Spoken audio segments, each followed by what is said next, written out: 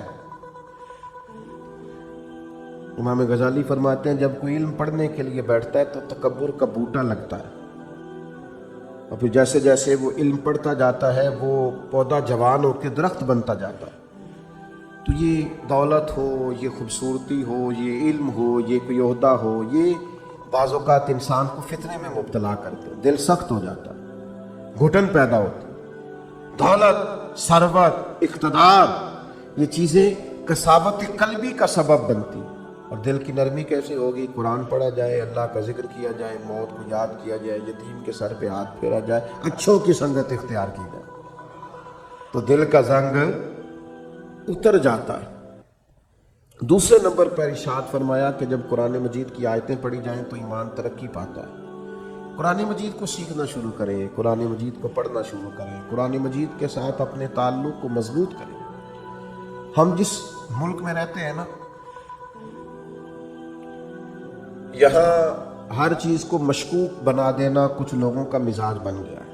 کوئی اعلیٰ سے اعلیٰ شخص آپ اٹھا کے لے آئیں, 5-10 لوگ اس کے بارے میں بھی کوئی نہ کوئی مخالفانہ بات کرتے آپ کو نظر آئیں گے. یاد رکھیے گا کہ بہترین بدلہ یہ ہوتا ہے کہ کسی شخص سے بدلہ لینا ہو, انتقام لینا ہو, کہ اس کی پیاری چیزوں کو مشکوک بنا دیا جائے. کبھی لوگ نفل نمازوں کو مشکوک بناتے ہیں معاذ اللہ, کبھی درود و سلام کے مختلف انداز کو مشکوک بناتے ہیں, کبھی لوگ کسی چیز پر تنقید کرنا شروع کر دیتے ہیں, کبھی کسی چیز پر تنقید کرنا شروع کر. اب میں کچھ سالوں سے دیکھ رہا ہوں ہمارے ملک میں تراویح کے مسئلے میں لوگوں کو بڑا پریشان کرتے ہیں. چھوڑیں جی, کوئی ضرورت نہیں ہے, کوئی باقاعدہ نماز ہی نہیں ہے, یہ کوئی فرض واجب نہیں ہے. کس نے کہا ہے فرض واجب ہے؟ لیکن کیا نبی کریم علیہ السلام سے پڑھنا اس کا ثابت نہیں؟ کیا جناب عمر فاروق رضی اللہ تعالیٰ عنہ نے باقاعدہ اس کی جماعت نہیں کروائی؟ کیا جناب عمر کا سارا زمانہ اس کی جماعت نہیں ہوتی رہی؟ اس کے بعد یہ ہمیشہ سے امت کا معمول نہیں رہا؟ خدا کے بندو, سال کے بعد ایک موقع آتا ہے کہ جس میں قرآن مجید سنانے والے سنا لیتے ہیں, سننے والے سن لیتے ہیں. ایک خوبصورت طریقہ, آپ یقین کریں یہاں ہمارے ادارے میں سینکڑوں حفاظ ہیں, اور میں ایک بچے سے 3 دفعہ پوچھتا ہوں, بیٹا اس دفعہ کہاں قرآن مجید سنانا, یاد ہے نا, سنا رہے ہو نا. یہ پوچھنے پوچھانے میں اتنا لطف ہے. اور پھر یہ کہ رات کو جب وہ سارا دن قرآن یاد کرتے ہیں, اور جب وہ رات کو قرآن پڑھتے ہیں, اور جب وہ قرآن مجید سناتے, اور جب سننے والے قرآن مجید سنتے ہیں, میں نہیں آپ کو بتا سکتا وہ ذوق کہ بوڑھے بزرگ بھی جب کہتے ہیں کہ میں افطاری کے لیے نہیں آ سکتا اس لیے کہ میں نے اپنی مسجد میں قرآن مجید سننا شروع کیا ہوا ہے, میرا 23واں پارہ ہو گیا, اگر میں آپ کے پاس آؤں گا تو میرے وہ پارے جو ہیں وہ سارے آگے پیچھے ہو جائیں گے. تمہیں سمجھ نہیں آتی کہ جب اس ذوق سے قرآن پڑھایا اور سنایا جائے تو عرش کا مالک راضی کتنا ہوتا ہے. اور تم یہ کہ تراویح کو مشکوک بناتے ہو, کوئی کام ہاتھ سے جانے نہیں دیتے دین کو مشکوک بنانے والا.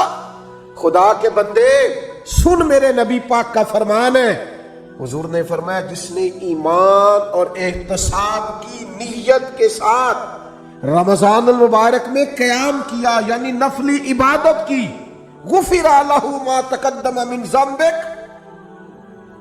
اللہ اس کے پچھلے سارے گناہوں کو معاف فرما دے گا. تو آپ اس کو سمجھتے نہیں. پھر حضور نے فرمایا قرآن اور رمضان یہ دونوں بندے کی سفارش کریں گے اللہ کی بارگاہ میں.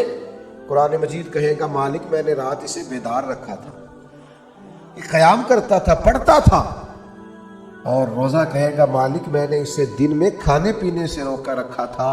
یہ دونوں مل کے شفاعت کریں گے اور اللہ تعالیٰ یہ عمل کرنے والے کی بخشش فرما دے گا. تو قرآن مجید فرماتا ہے کہ اگر تم قرآن مجید کی تلاوت کرو گے تو اس سے تمہارے ایمان میں ترقی ہوگی. آپ قرآن مجید پڑھتے جائیں, ایمان مضبوط ہوتا جائے گا, اور انشاءاللہ تعالیٰ گناہ خود بخود دور ہوتے جائیں گے. اچھا, یہ ایمان بھی مضبوط ہوتا ہے. ایمان بڑی شے ہے, ایمان سب سے بڑی شے ہے. ایمان مضبوط ہو نا، لو سنو حدیث اور یہ یاد رکھنا، اور یہ ایک دو کو سنا دینا سویرے۔ نبی کریم نے حضرت حارثہ سے پوچھا تھا کیف اصبحت یا حارثہ، حارثہ آج صبح کیسی کی ہے؟ عرض کی حضور اس حال میں کی ہے کہ میں پکا مومن ہوں۔ تو نبی کریم نے فرمایا تیرے ایمان کی دلیل؟ عرض کی حضور میرے ایمان کی دلیل یہ ہے کہ میں زمین پہ کھڑے ہو کے آسمان کی طرف دیکھوں تو اللہ کے عرش کو بھی دیکھ لیتا ہوں۔ فرمایا میں بتا سکتا ہوں جنتی جنت میں داخل ہو رہے ہیں اور جہنمی جہنم میں جا رہے ہیں، کہو تو راز حیات کہہ دوں؟ کوئی نہیں سمجھ آئی تو اللہ کرے نہ آئے تو انو سمجھ۔ وہ کہنے لگے کہو تو راز حیات کہہ دوں، حقیقت کائنات کہہ دوں، وہ بات کہہ دوں جو پتھروں کے دلوں کو بھی پاش پاش کر دے۔ لیکن وہاں سے زبان حال سے ارد گرد سے یہ آواز آ رہی تھی نہیں رہنے دے، یہی بہتر ہے کہ پردوں میں وہ پردہ پوش رہے، وہ اگر پردے اٹھا دے تو کسے ہوش رہے۔ فرمایا میں مومن ہوں تو ایمان کی علامت یہ ہے کہ زمین پہ کھڑے ہو کے دیکھوں تو اللہ کا عرش پہ دکھائی دیتا ہے۔ یہ حضور کے سامنے بیان کیا صحابی۔ آپ کیا سمجھتے ہیں ایمان معمولی چیز کا نام ہے؟ تو میرے عزیز ایمان کی مضبوطی حاصل ہوتی ہے قرآن مجید پڑھنے سے۔ پھر ارشاد فرمایا وَعَلَىٰ رَبِّهِمْ يَتَوَكَّلُونَ، وہ اپنے رب پر بھروسہ کرتے ہیں۔ دنیا داروں پر بھروسہ کرنا چھوڑ دیں، مالداروں پر بھروسہ کرنا چھوڑ دیں، امیر رشتہ داروں پر بھروسہ کرنا چھوڑ دیں۔ وہ جن دوستوں نے آپ سے کہا نا کوئی کام ہو جاتا دسیا جی، کوئی حکم ہو جاتے، ان پہ بھروسہ کرنا چھوڑ دیں۔ تسی پھر دسیا جی تو پھر وہ تمہیں دسن گے۔ کوئی کام ہو جاتے، کوئی حکم ہو جاتے، پھر تسا حکم دسنا ہے تو انہیں کہنا تو کل دسنا سی، سویرے ہی منڈا ٹوریا میں۔ تو میرے عزیز بھروسہ اللہ پہ، بھروسہ اللہ پہ، خوب اپنا اعتماد پکا کر لیں۔ ایک روایت میں نے جمعے میں سنائی تھی، میرا دل کرتا ہے آج پھر سناؤں آپ کو۔ فرمایا دو لوگوں کو نا قیامت والے دن حکم ہوگا کہ دونوں ان کے اعمال معاذ اللہ ایسے تھے کہ ان کے لیے حکم ہے دونوں دوزخ میں چلے جاؤ۔ ایک نے دوڑ لگا دی، بھاگتا ہوا جا رہا ہے جہنم کی طرف، دوسرا 2 قدم اٹھاتا ہے پھر پلٹ کے پیچھے دیکھتا ہے، پھر 2 قدم اٹھاتا ہے پھر پلٹ کے پیچھے دیکھتا ہے، دونوں کو واپس بلا لیا، دوزخ کا دروازہ آ گیا، بلا لیا۔ دلوں کے حال جاننے والا رب پوچھتا ہے بھئی تو بڑا بھاگ کے دوزخ کی طرف گیا ہے؟ پتہ اللہ کو ہے سارا ہی۔ پوچھتا ہے تو بڑا بھاگ کے گیا ہے، تو وہ بڑا رند مزاج اور بڑا انوکھا آدمی تھا، کہنے لگا مالک تیری زندگی میں مانی نہیں، تو آج تو نے حکم دیا دوزخ میں جاؤ، تو میں نے کہا چلو ایک ہی مان لو، رب کی طرح دوڑ کے جاتا ہوں، چلو مانو تو حکم تو رب کا ہے نا، چلو جو بھی ہے اللہ نے حکم دیا ہے نا، تو جس بات کا بھی دے دوڑ گیا۔ تو کریم نے دوسرے سے کہا تو بڑے دھیمے دھیمے قدم اٹھاتا ہے، پلٹ پلٹ کے دیکھتا ہے، تو وہ رو پڑا۔ میں نے کہا مالک میرا تیری رحمت پہ بھروسہ بڑا مضبوط تھا، مجھے پتا تھا بے شک فیصلہ ہو گیا ہے، پر تو نے معاف کاری دینا ہے، تو نے کرم کاری دینا ہے۔ کریم جب غالب آتا ہے تو کرم کاری دیتا ہے، تو نے معاف کر دینا۔ مجھے امید تھی حکم بھی ہو گیا، فیصلہ بھی ہو گیا، میں دوزخ کی طرف جانے بھی لگا، پر بار بار اندر سے آواز آتی تھی پریشان نہ ہو، آواز آئے گی، پریشان نہ ہو وہ بلائے گا، پریشان نہ ہو رحمت ہو جائے گی۔ مالک دوزخ کا دروازہ آ گیا، پر میرا تیری ذات پر بھروسہ نہیں ٹوٹا، اور جب تیری آواز آئی نا کہ واپس آؤ، تو میرے گویا اندر ہی اندر نعرے لگنے لگے کہ آ گئی ہے نا آواز، ہو گیا نا کرم۔ تو اللہ نے فرشتوں سے فرمایا دونوں کو جنت میں داخل کر دو۔ بھروسہ اللہ پہ رکھیں اور امید اللہ سے رکھیں، اپنے رب پر ہمیشہ مضبوط ایمان رکھیں۔ اور چوتھی بات ارشاد فرمائی الذین یقیمون الصلاۃ، صحیح نماز پڑھا کرو، دل لگا کے نماز پڑھا کرو، پیشانی ذرا جما کے نماز پڑھا کرو، ذرا غور کیا کرو کہ یہ سبحان ربی الاعلیٰ کا معنی کیا ہے، یہ سبحان ربی العظیم کا ترجمہ کیا ہے، یہ جو تم سمیع اللہ لمن حمیدہ کہتے ہو تو اس کے اندر سے کیا مفہوم واضح ہوتا ہے۔ ذرا دل جمی سے، ذرا ذوق سے، ذرا اس طرح پڑھا کرو کہ مجھے سوز دے، مجھے ساز دے، مجھے نیم شب کا نیاز دے۔ مالک دم سجدہ میں خود کو ہی توڑ دوں، مجھے ایسا ذوق نماز دے۔ کبھی شوق سے، کبھی درد سے، کبھی دل کرے کہ یار میں اٹھوں ذرا وضو کروں 2 نفل نہ پڑھوں، میں ذرا جم کے سجدہ، پیشانی کو اگر سجدے کی لذت مل جائے کمال ہو جاتا ہے، یہ کرم ہو جاتا ہے۔ اور کسی نے کہا تھا میرا مالک میرے جرم عیاں کرتا نہیں اور سجدے میرے چہرے پہ سجا دیتا ہے۔ یہ دیکھو نا، کئی لوگوں کے وہ جسم کچھ لوگوں کا ایسا نرم ہوتا ہے کہ سجدوں کا نشان پڑ جاتا ہے، لوگ اس کو محراب بھی بولتے ہیں، لیکن یہ بنیادی طور پر اپنی اپنی جسمانی ساخت ہوتی ہے۔ زیادہ کچھ لوگ بڑے نمازی ہوتے ہیں پر چہروں پر نشان نہیں ہوتا، یہ جسمانی ساخت کا مسئلہ ہوتا ہے۔ عام دام برسر مطلب خوب نماز پڑھے دل جما کے، اور پھر فرمایا وَمِمَّا رَزَقْنَاهُمْ يُنْفِقُونَ، جو ہم نے انہیں دیا اس میں سے ہماری راہ میں خرچ کرتے ہیں۔ پتہ ہے کس حد تک خرچ کرنے کا حضور نے فرمایا؟ نبی پاک علیہ السلام نے فرمایا ایک کھجور اللہ کے رستے میں صدقہ جب تم دیتے ہو نا، ایک کھجور جب تم اللہ کے رستے میں اخلاص کے ساتھ صدقہ دیتے ہو تو اللہ تعالیٰ اسے اپنے دائیں ہاتھ میں لے لیتا ہے جو اس کی شان کے لائق ہے، اور پھر اللہ اسے قبول کر کے اپنے دائیں ہاتھ میں لیتا ہے جو اس کی شان کے لائق ہے، اور اسے اتنا بڑا کر دیتا ہے، اس کھجور کو اتنا بڑا کر دیتا ہے کہ پہاڑ بنا دیتا ہے، اور اس ایک کھجور کی برکت سے ہی اللہ تعالیٰ بخشش فرما دیتا ہے۔ خرچ کریں اللہ کے راستے میں، خوب خرچ کریں، اور یہ کر کے دیکھیں کہاں سے خرچ کرنا شروع کرنا ہے۔ نبی پاک علیہ السلام نے فرمایا گوشت پکاؤ تو شوربہ زیادہ کر لو، پڑوسیوں کو بھی شامل کر لیا۔ فرمایا 2 کا کھانا 3 کے برابر اور 3 کا 4 کھا لے، بس یہ کہ سب کو شامل رکھو، سب کو شامل۔ کچھ لوگ ایسے ہوتے ہیں جو اپنے دسترخوان کو وسیع نہیں کرتے۔ آپ خرچ کرنے کا مزاج بھی نہ ہے، اللہ توفیق بھی عطا کر دے گا۔ دینے کا جب انسان ارادہ کرتا ہے تو پھر وسعت بھی آ جاتی ہے۔ تو میرے بھائی یہ چیزیں پیدا کرنی ہے اپنی طبیعت میں۔ 2-4 گزارشات میں نے تیزی سے آپ کی خدمت میں عرض کر کے اپنی بات کو سمیٹنا ہے۔ سب سے پہلے میری گزارش آپ سے یہ ہے کہ اپنی کوتاہیوں پر خاص نظر کریں، زندگی میں اپنی غلطیوں کو ضرور ڈھونڈیں۔ ہمارے صوفیانہ اپنی اصطلاحات میں ایک اصطلاح بیان کرتے ہیں دید قصور، یعنی اپنی غلطیوں کا نظر آنا۔ کچھ لوگ ایسے ہوتے ہیں جنہیں جگ کی غلطیاں نظر آتی ہیں، سب کی غلطیاں نظر آتی ہیں، اپنی نہیں نظر آتی۔ اپنی غلطیوں کو تلاش کریں، اپنے گناہوں کو تلاش کریں، اور پھر ان کی اصلاح کے لیے ایک پورا منظم منصوبہ بنائیں اور اس منصوبے کے تحت اپنی تربیت کریں۔ کب تک ایسے ہی گھومنا ہے اور کب تک یہ کہنا ہے کہ انشاءاللہ تعالیٰ بس دعا کریں میں ٹھیک ہو جاؤں؟ اپنی کمزوریوں کو تلاش کر کے ڈھونڈ کے ان کی اصلاح پر پورا زور لگا دیں۔ نبی پاک علیہ السلام نے فرمایا جب بندہ اعتراف کر کے توبہ کرتا ہے نا، یا اللہ میرے اندر یہ غلطی ہے میں بھول گیا تھا، جب اعتراف کر کے توبہ کرتا ہے تو اللہ اسے معاف فرما دیتا ہے۔ تو اپنی کوتاہیوں کو ضرور تلاش کریں۔ ایک دوسری گزارش آپ کی خدمت میں عرض کرنی ہے، ان لوگوں کی سنگت اور صحبت چھوڑ دیں جن کی وجہ سے ہماری مزاج میں، ہماری سوچوں میں، ہمارے لب و لہجے میں بگاڑ پیدا ہوتا ہے۔ ان لوگوں کے قریب آ کے بیٹھیں جن کے پاس بیٹھنے سے ہمارا ایمان پختہ ہوتا ہے، ہمارے اندر روحانیت پیدا ہوتی ہے، ہمارا نیکی کی طرف دل مائل ہوتا ہے۔ بری صحبت مکمل چھوڑ دیں۔ آپ کے ذہنوں میں جو لوگ شکوک پیدا کرتے ہیں ان سے پورے طور پر بچ جائیں۔ اب میں کوئی ایسی بات آپ کے سامنے عرض کرنے لگا ہوں جو بڑی انوکھی ہے۔ میں نے اپنی زندگی میں کچھ لوگوں کو نظریات بدلتے دیکھا ہے۔ وہ اس نظریے کے ماننے والے تھے، عقیدہ حق کے ماننے والے تھے، پھر انہوں نے اور نظریہ اختیار کیا۔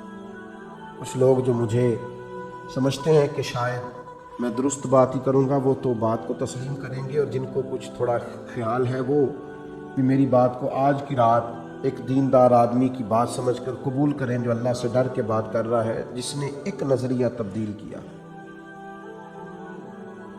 اس نے پھر ایک نہیں تبدیل کیا، اس کے بعد پھر اس نے ایک اور تبدیل کیا، اس نے پھر اور تبدیل کیا، اس نے پھر اور تبدیل کیا۔ ہم نے لوگوں کو پھر گلی گلی کا بھکاری ہوتے دیکھا، دروازے دروازے جاتے دیکھا۔ جنہوں نے سواد اعظم کو چھوڑا، عقائد حقہ کو چھوڑا، مت سمجھیں کہ کسی اور نظریے پہ گئے تو وہاں ڈٹ گئے، اور پھر ساری زندگی شکوک و شبہات کا شکار رہے، اس لیے کہ حق سے ایسے نکلے پھر کسی جگہ وہ ٹھہر نہیں سکے، وہ اپنی زبان سے اعتراف کرے یا نہ کرے، الجھ گئے، بکھر گئے، ٹوٹ گئے، ہر وقت وسوسوں کے ہتھے چڑھ گئے، کبھی ایک وسوسہ ادھر لے گیا تو کبھی ادھر لے گیا، کسی جگہ استقامت نصیب نہ ہوئی۔ در مرشد دا چھڈی ناہی، نہیں تے ہو جاویں گا روگی۔ در مرشد دا چھڈی ناہی، نہیں تے ہو جاویں گا روگی۔ جیڑی بکری اجڑوں وچھڑی او بگیاڑا جوگی۔ جو پھر ایک دفعہ نکل جاتی ہے نا، پھر اس کو آ کے کھاتے ہیں بڑے بڑے ریوڑوں سے جو جدا ہوتی ہیں، پھر بھیڑیے کھا جاتے ہیں۔ تو خدا را عقائد میں مضبوط رہے، کبھی کمزوری نہ دکھائے۔ پھر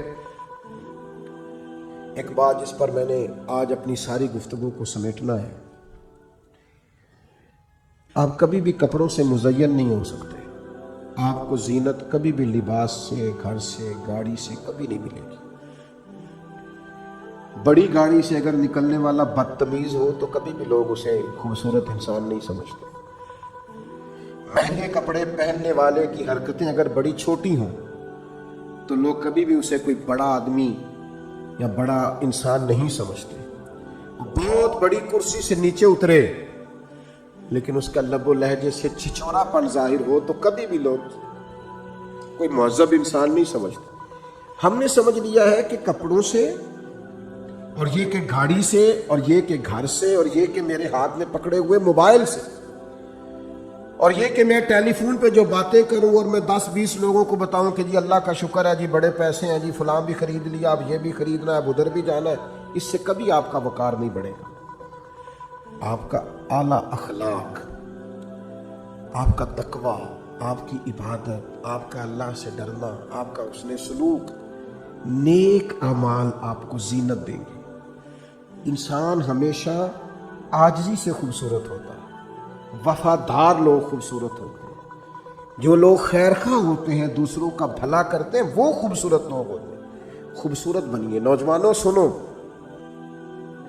بتایا ہوگا تمہیں لوگوں نے کہ پیسہ ہی سارا کچھ ہے، پیسہ بڑا کچھ ہے پر سب کچھ نہیں ہے۔ بتایا ہوگا کسی نے کہ تعلقات ہی بڑا کچھ ہوتے ہیں، تعلقات بھی کچھ ہوتے ہیں پر سب کچھ نہیں ہوتے۔ کہا ہوگا کسی نے کہ عہدہ بڑا کچھ ہوتا ہے، عہدہ کچھ ہوتا ہوگا پر سب کچھ۔ سب سے زیادہ انسان خوبصورت اچھے اعمال سے لگتا ہے، خوبصورتیوں سے لگتا ہے۔ اس کے لہجے کی سچائی، اس کے انداز کا دھیما پن، اس کے بات کرنے کا ٹھہراؤ، اس کا ملنے جلنے کا خوبصورت انداز، اس کا بات ماننے کا طریقہ، یہ بڑا خوبصورت ہوتا ہے۔ آپ کو پتہ ہے جو بچہ زیادہ بات سب کی مانتا ہے وہ بچہ سب کو پیارا لگنے لگتا ہے، ماں باپ کا بھی فرما بردار ہوتا ہے، اساتذہ کا فرما بردار ہوتا ہے، گلی محلے میں بھی کوئی اسے کام بتا دیتا ہے۔ یہ خوبصورت بچہ اپنی فرما برداری کی وجہ سے خوبصورت ہوا ہے۔ اعمال حسنہ سے اپنے آپ کو زینت دے، اپنی کوتاہیاں ایک ایک کر کے چھوڑنی شروع کریں، اپنی غلطیاں ایک ایک کر کے اپنے وجود سے نکالنی شروع کریں۔ نوجوانوں سے کہوں گا بے پناہ مشقت کریں، آگے بڑھنے کے لیے جد و جہد کا راستہ اختیار کریں، چور دروازہ کبھی اختیار نہ کریں۔ آپ کی خدمت میں بڑے درد سے یہ اپیل کروں گا، فقط اپنے لیے جینا نہ شروع کریں۔ مسلمان شجر سایہ دار کی طرح ہوتا ہے، اس کے سائے میں بڑے سارے لوگ اپنے آپ کو ٹھنڈک میں اور چھاؤں میں محسوس کرتے ہیں۔